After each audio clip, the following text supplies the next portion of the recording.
Okay, Dr. Richmond, thank you for the opportunity. It's really honor to have the opportunity to interview you.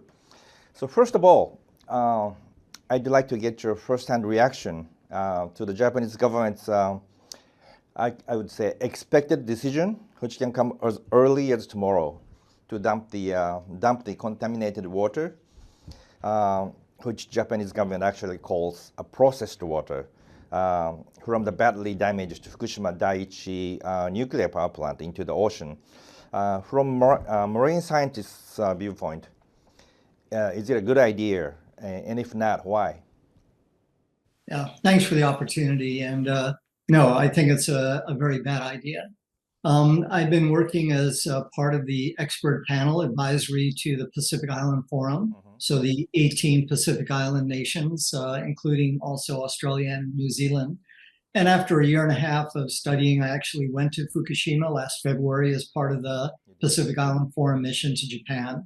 And after reviewing copious documents and meeting with MOFA, the Ministry of Foreign Affairs, the Ministry of Economy, Trade and Industry, and TEPCO representatives, I'm convinced that this is a bad decision at this point. Data that were provided are insufficient to support this plan going forward, and quite the opposite. As a marine scientist, I look at the concerns that are there. If we just start with the most general, the oceans are already compromised in terms of ocean health, and there's a very clear link between the health of our oceans and the health of people. And so when I look, most of my work has been in the Pacific Islands for the last 44 years. When I look at how closely human health and environmental health are tied together, we just can't continue to treat the ocean as the dumping ground for everything we don't want on land and expect the ocean to be able to withstand all of these continued contaminants and stressors there. As a biologist, I study organisms and the way in which they respond to a variety of stressors. We have to remember that this is not painting on a clean canvas, so to speak.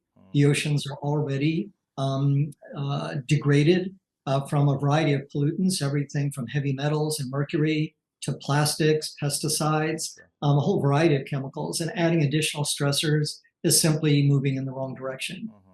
Interestingly enough, the International Atomic Energy Agency is part of the United Nations. Yet recently, the United Nations declared this as the ocean decade, trying to raise awareness of the plight of the oceans and the people who depend on it. And as recently as June of this year, 193 nations signed on to a new United Nations High Seas Treaty specifically to address these kinds of transboundary issues with a real focus on water quality and reducing contamination.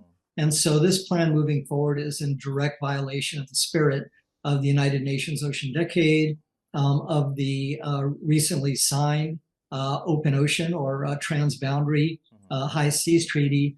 And the Pacific Island Forum came up with a brilliant 2050 Blue Continent strategy for what they hope the ocean will look like by the year 2050. And the continued use to release the treated radionuclide contaminated water into the Pacific is wrong, in my opinion, because these radionuclides, can be picked up by marine organisms. They can be what we call trophically transferred from the very lowest parts of the food web, the phytoplankton, the small algae, right up to the largest fish like tuna. And they can be bioaccumulated, which is the pathway by which it gets into people. In seafood, everything from filter feeders like oysters and clams, things like lobsters and crabs, as well as large tuna. If we look back to 2011, when the disaster occurred, within a year, tuna that were caught off of San Diego, California, were found with cesium that could be tied back to Fukushima. Notably, the levels were very low, but tuna can live for years, and this is plenty of time to accumulate more. And it's very important to realize when people talk about exposure to radionuclides and to ionizing radiation, there's a big difference between an external exposure, where your skin or even clothing can block beta emitters. But once you ingest contaminated seafood, your cells inside your body are not protected. And that's where we can see things like DNA damage, RNA damage, things that are so critical to organisms and their survival and their health. You don't have to kill an organism to have a negative effect on it. And that's why we often look at what we call the sublethal effects of these kinds of stressors on marine life and on the people who depend on it. And for those reasons, I remain very concerned about this plan. Okay. I think you touched almost everything I was going to ask, but I want to go into a little bit into details. The Japanese government maintains that the contaminated water is actually filtered, screened, and all radioactive materials are removed except with the exception of tritium, and even that tritium water is being diluted to the level which meets the international standards or safety standards, they say, and therefore it has negligible effects on humans and the environment. Do you buy that explanation? No, I don't. And so, tritium, yes, it is a radionuclide of concern, but for me, it's not necessarily the one of the greatest concern. But tritium can become what we call organically bound, meaning it can be embedded in sediments. It can stick to organisms. It can stick to the sediment. It can be uptaken. And when it becomes organically bound, it can accumulate in organisms. And there's a pretty rich literature. There's still a debate whether tritiated water is a concern. And arguments have been made by Japan that, well, other nuclear power plants are releasing tritiated water as well. I'm a firm believer that others' bad behavior is not an excuse for me to behave badly. And so we should be moving in the exact opposite direction of trying to find ways to improve the response to these issues. Tritium in particular, if instead of continuing to use the ocean for dumping, I look at this as a lost opportunity. Japan and the International Atomic Energy Agency could really be proactive in using what was truly a catastrophe. And we all understand and we feel terrible for the lives that were lost during the great earthquake and all the damage that occurred. But from this challenge is also an opportunity to change the way in which such disasters are handled in the future. This is not the first nuclear power plant disaster, nor will it be the last. It's the second largest in the history of the world. Chernobyl was the worst. Number two is Fukushima. The difference between the two is that Chernobyl was primarily a terrestrial and atmospheric release, whereas Fukushima is primarily a marine release, hence my concern about the oceans. But why isn't the IAEA in Japan using this as an opportunity to really evaluate new and better tools and techniques for trying to remove and control the results of the waste and the accident that occurred, and use that as a step forward rather than a step backward? I'm far more concerned about other radionuclides like cesium-137, strontium-90, cobalt-60, ruthenium-106. These are radionuclides where, looking at the advanced liquid processing system, the data are very inconsistent. Are a number of samples that have indicated that they're not at the level that one would want to be. And these are the ones, including strontium in particular. The nickname for strontium is the bone seeker, because strontium can get embedded into bone. And bones in people are a particularly sensitive area because our blood cells are constantly produced within the bone itself and in the marrow. And as a result, the kinds of damage you see from ionizing radiation from these radionuclides can be DNA damage, RNA damage, damage to very subtle signaling proteins that are responsible for everything from metabolism to immune systems. And when the IAEA says that it's consistent with accepted standards, some of these standards are years old, and we have better techniques and technologies today to look at these very subtle sublethal effects. And for that reason, I'm very concerned about missing the kinds of problems that occur over longer periods of time. This is truly a transboundary issue, meaning that the water will not stay within Japan's territories. It'll spread throughout the Pacific through ocean currents and through marine organisms. But it's also a transgenerational problem where it's going to be released over 30 years at least, even longer. That's my generation, that's my daughter's generation, and any grandchildren that should come along. And so for these reasons, there's a much better opportunity. Our expert panel examined the use of using this water for concrete. When I looked at the Fukushima site, it was very evident to me they need to make a lot of concrete to raise the seawall to the height that it should have been in the first place to even prevent this disaster. TEPCO knew about the inadequacy of their safety protocols years before this occurred, and they never acted responsibly. So as they build up the seawall, you may be aware there's an underground ice barrier to try to keep the groundwater out of the 3 reactors that are in meltdown. This is also an opportunity to replace the ice barrier with concrete. And when I was at Fukushima, there's a lot of radioactive soil around the area that really should be stabilized. So if there's a typhoon or a bad storm, it doesn't get washed back into the ocean. By using the concrete option and using the water, it would use it up in a shorter period of time. Our calculations are less than 10 years, probably 5 to 7. But it takes away the transboundary concern. It takes away the bioactive, being biologically available to marine organisms. It keeps it on site.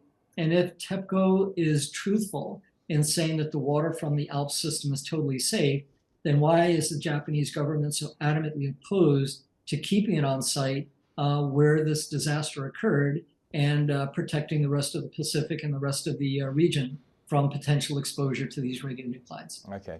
You are a marine scientist, marine biologist. So I'd like to ask you just one more question.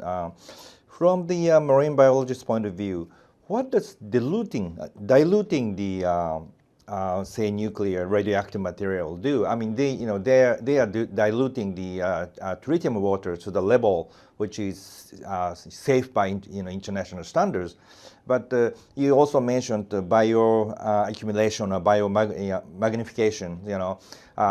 It goes up in the food chain, and then eventually diluting is sort of evened out. So what's from the marine biologist's point of view, does diluting the tritium water make it actually safer or safe? Yeah. Again, with tritium, because it's hydrogen, it will dilute in the ocean. And this is the excuse that's being used for all the other releases as well. It's important to point out that the cooling water at Fukushima is quite different than the cooling water that's released from a properly operating nuclear power plant. We're talking about water that's in direct contact with cores that are in meltdown. And that's a lot different than going through a heat exchanger that you would expect in a properly operating nuclear power plant. Once again, tritium is a concern because it can become organically bound. But these other radionuclides that I mentioned, there's about 10 to 12 that are of higher concern. There are a total of 62 radionuclides that have been identified from the Fukushima cooling water. Some of them can be more or less ignored because they have very short half-lives, so I'm not worried about that. But there's about 30 that are of concern. And your question is a very important one, the bioaccumulation part. If the ocean was a sterile vessel, if it was a fiberglass container or a glass container, the chemistry of dilution works. You can calculate the volume of the ocean and the concentration of radionuclides and come up with a number, which I've seen the calculations are accurate. But as soon as you add biology, ecosystems like the one behind me, the coral reef, these organisms do the exact opposite of dilution. That is the uptake, trophic transfer through the food web, and accumulation. So the idea that, as we jokingly say, that there was the belief that the solution to pollution is dilution does not hold up when the biology is at work. And this is the concern. When these radionuclides can be taken up into the biota, they can be accumulated over time. They can form reservoirs in the sediment as well. The radiological ecological impact assessment performed by TEPCO is inadequate, and it does not address many of the concerns that we've raised before. The idea that they talk about monitoring, they're going to monitor what's going on. Monitoring doesn't prevent problems. It simply tells you when the problem occurs. And there's no way of literally getting what we say the genie back in the bottle. Once the radionuclides are released into the ocean, once they get picked up by marine life, there's no way of getting it out again.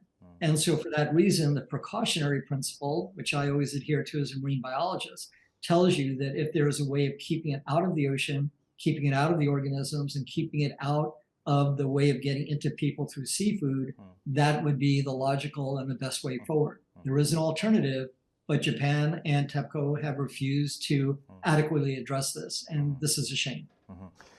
Just in addition to bioaccumulation or biomagnification, if you know anything about this organic tritium, tritium's half-life is very short, but once it gets into the body of organism, it became organic tritium, and it can stay longer in the body. Some scientists say, if you know anything about it, and if you can explain to us why tritium can act differently from water once it gets into the body, and it tied up with the organisms.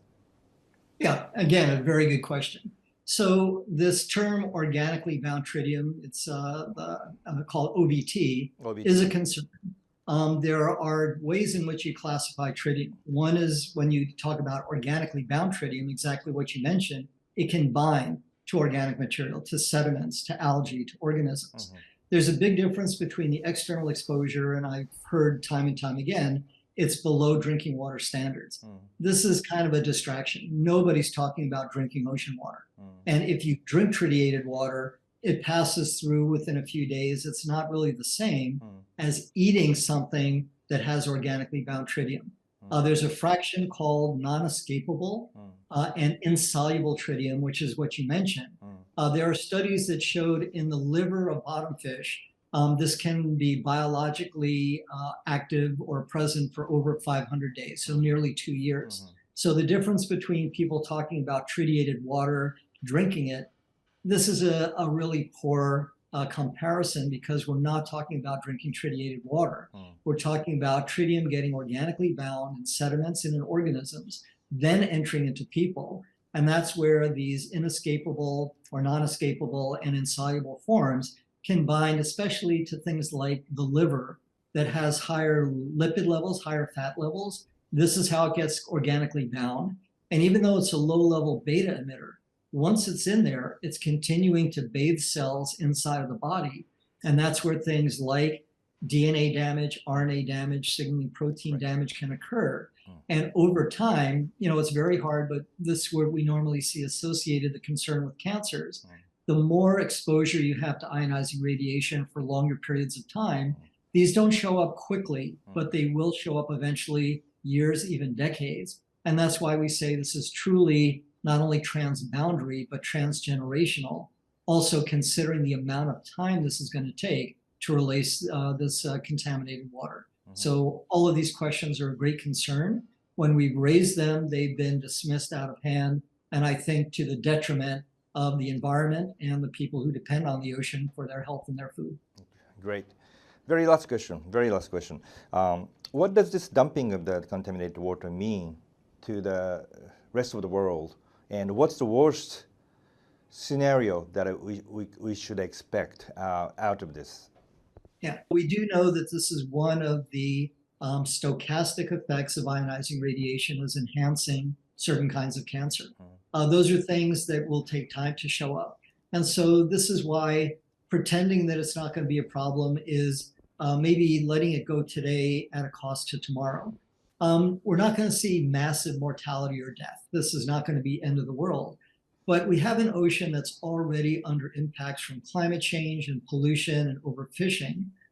These oceans provide subsistence for billions of people throughout the world. And we know that we're already seeing the decline of ocean health and the impacts it has on economies, on fisheries, on cultures. I think this is a big issue for human rights as well. And the three United Nations rapporteurs dealing with human rights have all come out strongly against this. And Oitak Atoll was one of the nuclear testing sites for the United States during the 50s and 60s. I personally examined and witnessed how radionuclides can get picked up by the seafood, by plants, and get through the food chain into people. And for that reason, maybe I'm more sensitive to it than most scientists that have never lived on a radioactive atoll. But I consider this to be ill-advised. It's not the way forward, and frankly, I feel it's irresponsible.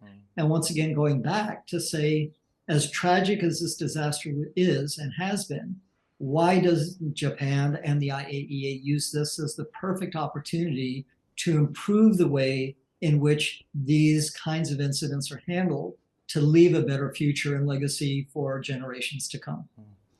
Great. Thank you very much, Dr. Richmond,